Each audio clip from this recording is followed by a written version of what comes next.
بس الشيعة الأبرار خدام الحسين، لذلك الله يباوع للشيعة، الله يحب الشيعة. منو سمانا شيعة؟ أول ما سأل آدم لماذا سميتم شيعة، وموسى سأل كذلك، فقال لأنهم خلقوا من شعاع محمد وآل محمد.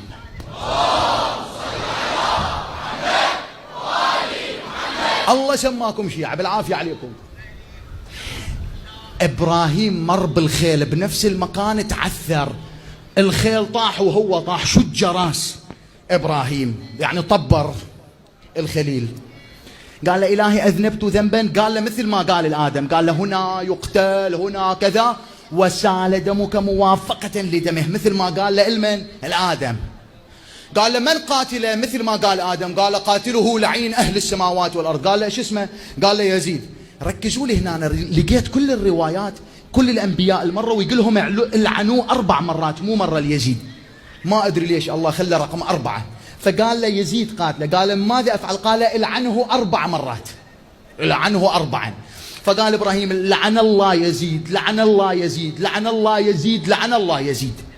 الفرس اللي كان يمتطيه إبراهيم من قال لعن الله يزيد، قال للفرس آمين. التفت للخيل قال له أنت وما أدراك بيزيد وكيف نطقت وكيف، قال له سيدي الله أنطقني، لازم أقول لك هذا الشيء. شكو، قال لا تتعجبون، سليمان يحكي ويا الحيوانات يعني.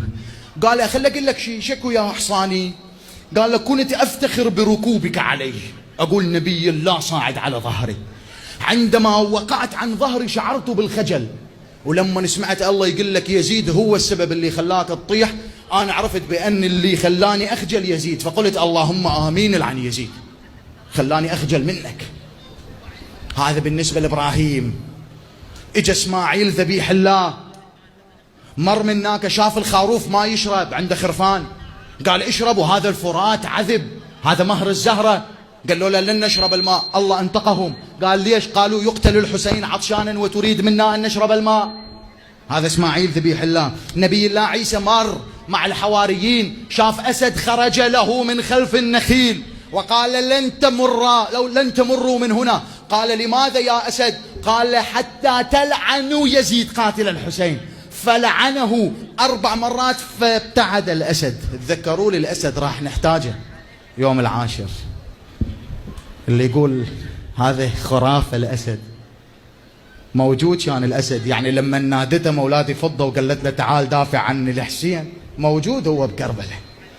لا تشذبوا وتقولوا احنا شيعة نقول هو علي بن أبي طالب صاير شكله أسد، ماكو واحد بهذا الوجود يقول علي بن أبي طالب صار أسد. أسد مخلوق حيوان أسد. بعدين أسلوف لكم عليه، تذكروا هذا، ذكروني. آخر كلمة أقولها، نبي الله موسى كان مع يوشع بن نون، فمر من هناك تعثر، هم انجرحت رجله، قال له إلهي أذنبت ذنبا، قال لا سال دمك موافقة لدم الحسين. أشو الله يحب الدم، كل ما يمر واحد يقول له ذب دم بكربلاء، ويقول لك ليش تطبروا الله العظيم. وعلي الشريف اللي يخلي القامة غازل الجمجمة، وعلي أمير المؤمنين هذا أخو خيته، هذا على نهج الأنبياء والله العظيم. الله يقول أحب الدم، ذب دم. الأنبياء تقول له ليش تخلينا ذب دم، يقول على مود الحسين. قال حبيبي ذب دم وأنتم ما تذب، قال حبيبي نزل منا دم، كلكم ينزل منكم دم. هذا الله اللي ما نعرفه. وآخر شيء حبيبي مولاي وعيوني مولاي نبي الله نوح الحنون نوح، اقرأوا حياته، صارت السفينة هيك تسوي به. قال له إلهي عبرت الكرة الأرضية ما خفت مثل هذا الخوف. قال له أنت بكربلاء نوح. لما قال يا حسين استقرت على الجود هدأت. فمن أظلم ممن افترى على الله كذبا أو كذب بآياته، أولئك ينالهم نصيبهم من الكتاب حتى إذا جاءتهم رسلنا يتوفونهم قالوا أين ما كنتم تدعون من دون الله قالوا ضلوا عنا وشهدوا على أنفسهم أنهم كانوا كافرين